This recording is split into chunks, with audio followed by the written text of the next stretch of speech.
The next key thing we need to know to be a great coach is really about how to communicate effectively.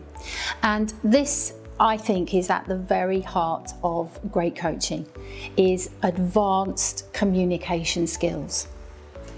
And if we can communicate effectively, what we're really doing is embodying and epitomizing two further competencies within the ICF framework. And that is, or they are rather, the competencies of active listening and evoking awareness. So what does active listening mean? Well, I think this closely links to our capacity to be present. We are really talking about deep, holistic listening. We're not just going through the basics of replaying what we've heard the person say and nodding and acknowledging that we've heard them and understood. Of course, all of those things are important. But with coaching, there is so much more to that depth of listening.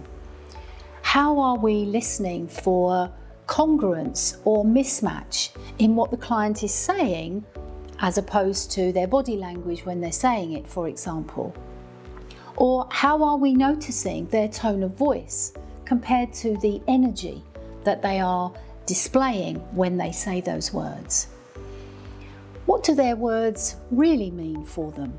What do they symbolize? When a client talks in metaphor or uses an analogy, what does that tell us about the significance of what they're sharing?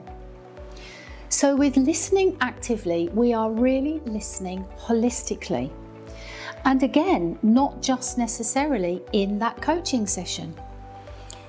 How might what we know about our client and our client's circumstances or situation, their culture, their values and their beliefs, how might that help us to listen better? And how might we listen over time? How might we listen across the time that we're working with our clients in order to really identify patterns and themes and nuances that start to give another layer of understanding around what they're trying to communicate?